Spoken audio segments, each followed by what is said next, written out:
Today I'm working on the beige Volvo. You're going to be a little tippy because I got creative and you're on a milk crate. So what I'm doing today is I'm doing the LS coils on the yoshifab bracket for this car. I've got most of the Megasquirt wiring in that I made. Now I've got to do this so I can button it up and tie it all off where it's going to go. To most mechanics, this is a common sense thing. To most backyard guys, this is a new concept for you. So you have to remove studs from the cylinder head where the valve cover attaches so you can put the bolts in for the yoshifab. So to take these studs out of the engine, the easiest way is to put a nut on, put a second nut on top, tighten the nuts together, and then loosen the bottom nut. It'll extract the stud. So like I said, most mechanics know that trick, but some backyard guys might not know that. So hopefully that helps one of you get these out. So I take the first one, I run it home, and I'll take a second one. I'll also run that one home, make sure it's really good and tight. I'll put a wrench on the bottom one and tighten them together. So let's run the second one down all the way. That one's tight. This one's fun because I have a large turbo in the car, so it makes this a lot more harder to do. But once the stud starts moving, usually you can go in with your ratchet, try to get it on both nuts at the same time, and the stud will come out with it. If you do it before the stud's loose, all you're going to do is take the nuts out.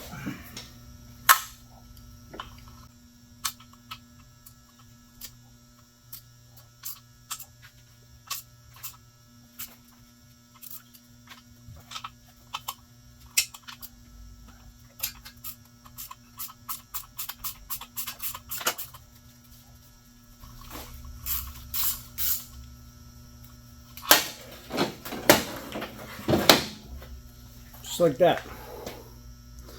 So now all we have to do is take the nuts off and use them for the next one.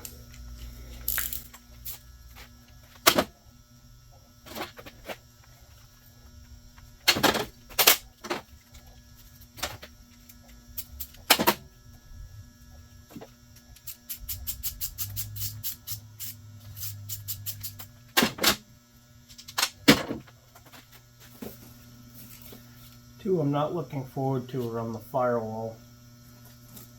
Not a ton of room back there, but we'll make it work.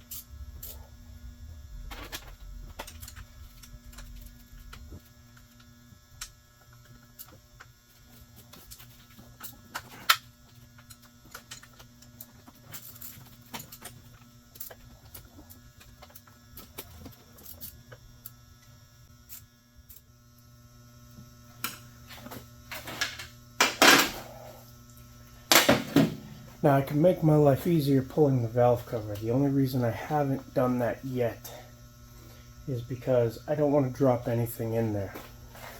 I'm good at what I do. I'm sure I would be careful and not drop anything in there, but there's always that risk. So if I can pull this off without taking the valve cover off, that's the plan. It's not an easy place to work in the back corners, but we'll get it done. And if you ever get to the point where it's frustrating you so bad that you want to frickin' scream, walk away for 10 minutes. I'm telling you, I've done that so many times. Just walked away. 10 minutes later, come back with a fresh head, had some coffee, and suddenly everything just fell into place. So don't get too frustrated with it. Just give yourself a break.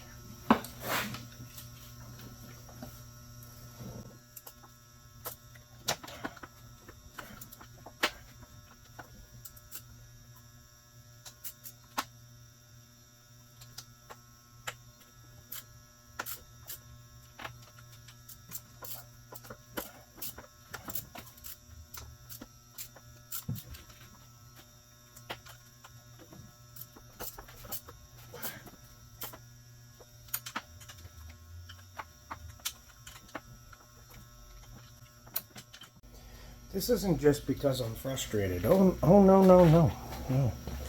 But I'm going to show you another way that we can do this.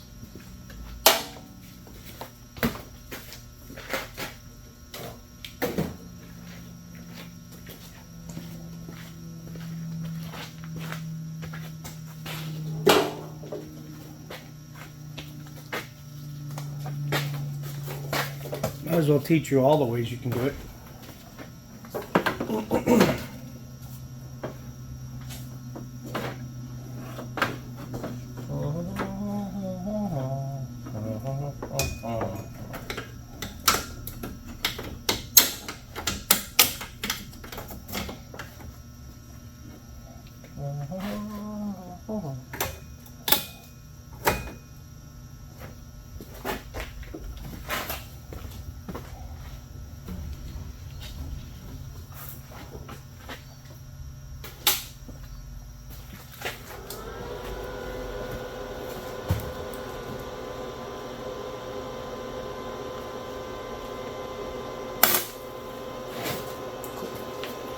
Turbo's grounded.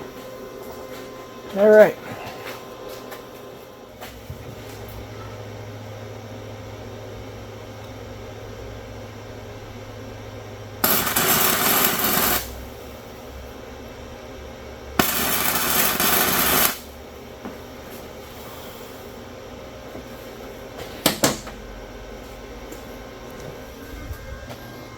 There she is, glowing pretty. So we'll wait for that to cool, and then we'll put a ratchet on it. See what happens. I'm hoping that's the easy way for the back ones. And don't do what I just did. By the way, my eyes were closed. I wasn't looking at it. I just had it lined up. If you look at welder's flash, you'll probably go blind. It'll be a bad day.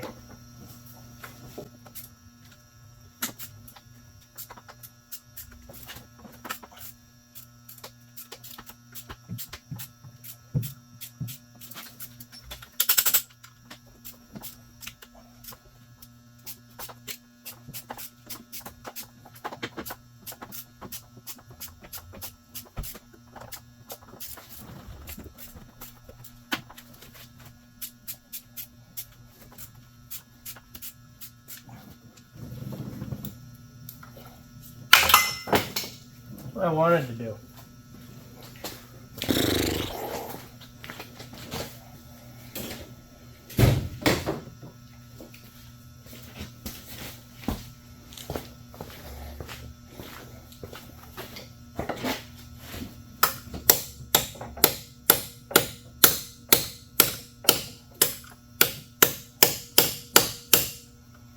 Some slag on the side of this bolt.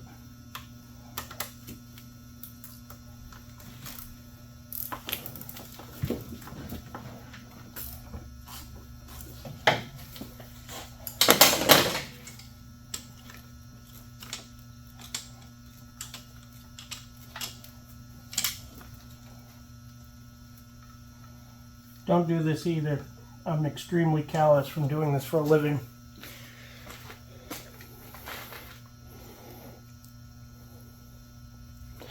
Heat doesn't bother me. I've been doing it for so long.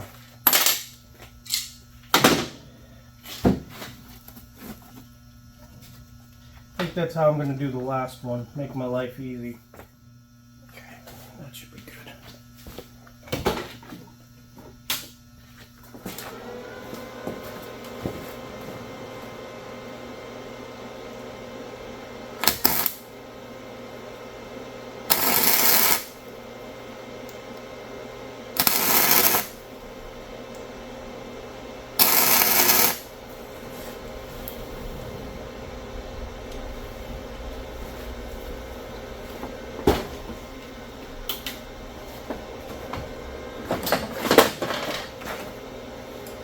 Hopefully this one doesn't have as much slag on the outside.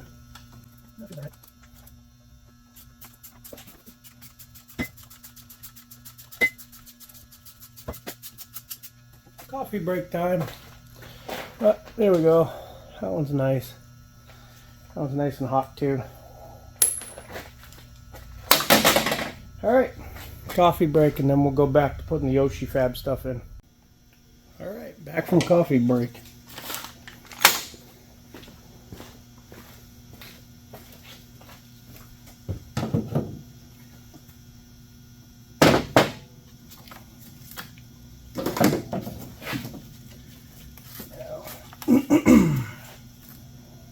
This will go in like that.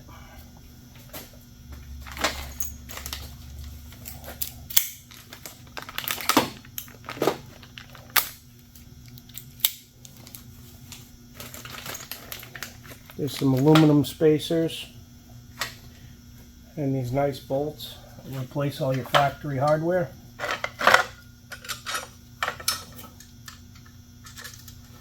I'm just going to start them all. I'm not going to tighten anything.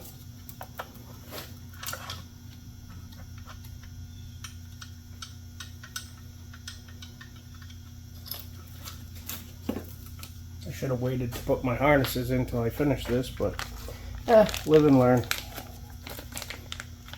My life story.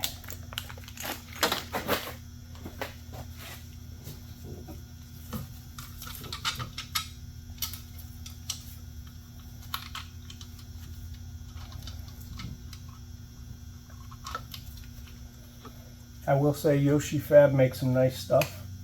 This is a beautiful bracket setup. I like it a lot. And they also make the throttle body adapter for this, which we're going to put on next. They make a lot of nice stuff, actually. There's plenty more I'm going to be buying from them. They're quick to get you your product, and it's good quality stuff. I'm not sponsored or anything. I just really like their stuff. So, definitely worth putting your money into. This fits like it's a factory part, and it looks factory.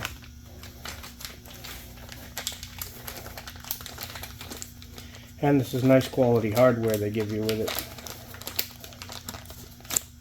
Allen headed bolts, nice spacers. So I like to start all of them at least like 4 or 5 threads. Make sure they're definitely not cross-threaded. And then I'll go in and I'll go corner to corner. I'll start snugging them. I'm not going to crank them tight or anything yet. So that one's almost bottomed out. I'll come in and do the opposite corner. Not a lot of room to do it in here, but it'll work.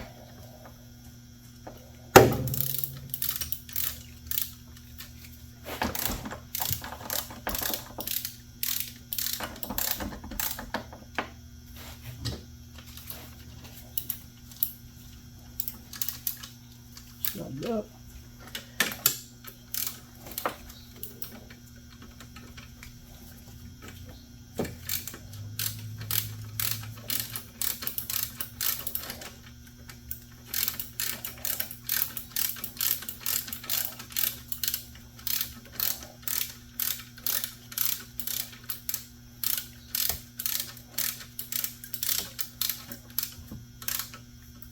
So now all 4 corners are down. I can come back, just snug them up. You don't have to go ballistically tight. I do want them tight because it's a turbo car and I don't want the valve cover to leak. But I also don't want to crank on these and shear the Allens out of them or anything. So, ta-da! There's your pretty yoshifab bracket. And here's my pretty harness I made for my coils, which I've got to tuck all this in and got to tie it all off with some brackets. But yep, here's how this is going to work.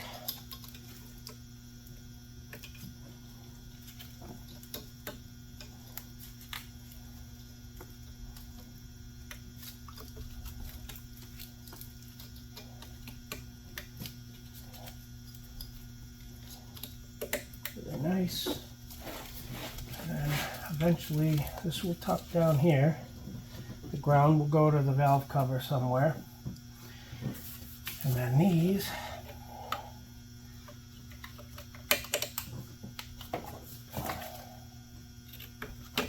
there you go.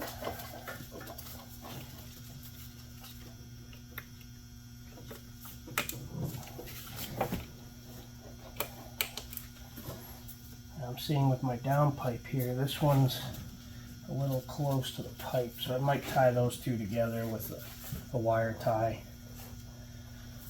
I'll find a way. Make them pretty, but also out of the way. Maybe I'll tie them off to the bracket. But just that easy, we just put in LS coils into a Volvo. So, thank you yoshifab, that's pretty cool. Okay. So I took the throttle body off. That'll be the easiest way to do this. I'm going to clean the heck out of that. But here's the Bosch micro switch TPS sensor. It's going to be hard to do this and show you, but yeah. All this is an on-off switch. It tells it when full throttle happens, which won't work for a Megasquirt. So we're going to pop this off real quick.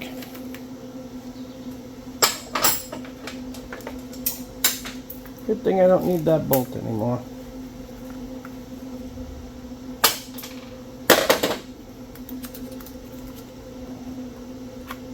Okay, that's all that's to that thing. And then yoshifab makes this cool adapter. And what this does is it adapts for a later, I think it's 740, 850, TPS. If you look this up on Amazon, it tells you it's for all those Volvos plus old Ferrari and all sorts of other stuff. It's made for a lot of different cars. But this has a potentiometer in it instead of a micro switch. So it can actually tell the Megasquirt where the throttle's sitting. So yoshifab gives you some screws in their kit. You gotta take this bracket off. It's going to go where the original plate was for the old one, and then they supply you with all the hardware to install this to the throttle body and install your sensor to this. It's a really nice little kit.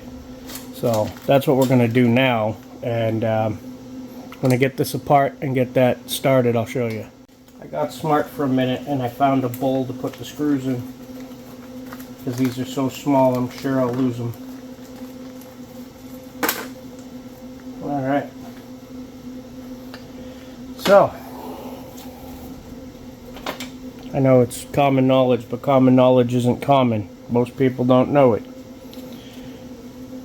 They chamfer this in two different ways. A notch here, and they put in a nice little seat for this to sit into. See how it sits right on that? No, you probably can't, but it goes right over this little lip. And then the chamfer is so it can sit against the back of the throttle body where it mounts to the engine. Like that. So now we're going to start our two screws that go into that.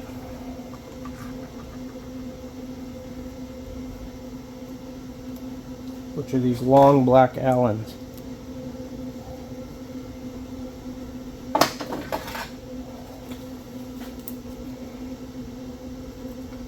Of course, it's a different size than what I got out. Let me grab the right one. Okay. Now, we can put our sensor on. Now the sensor has a flat spot inside, and so does that. So you want to line those two up, and then turn it back to the screw holes. Okay? If you look at these screw holes, one's larger than the other. So the large screw goes on one side, and they give you a tiny little screw for the other side. The other one, the tiny one, has a washer to make up for the size of the head of the screw.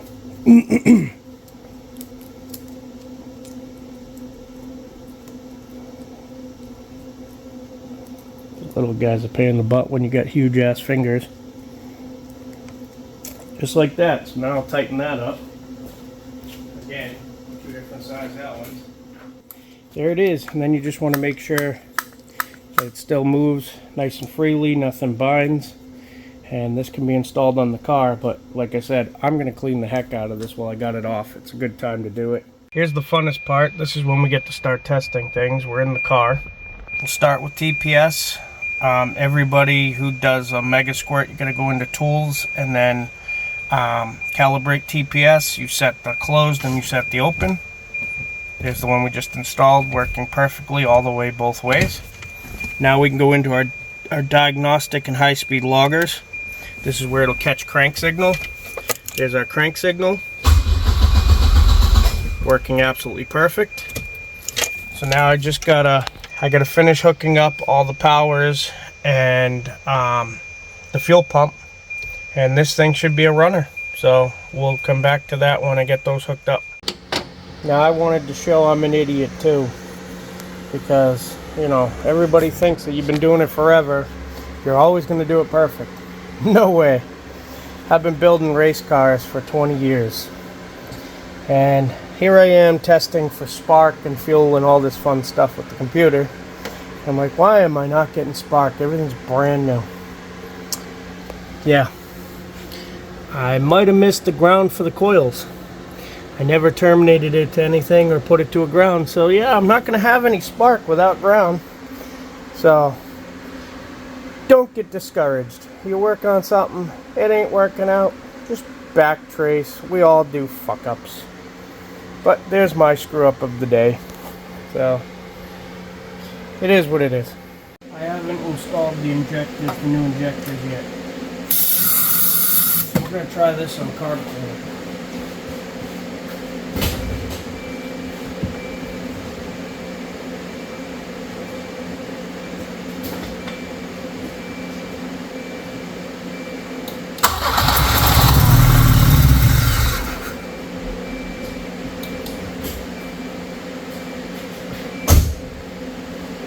So we know the Megasquirt works, we know it's getting distributor pulse, and we know it's sparking. So now it's just finishing up my fuel system and we have a runner.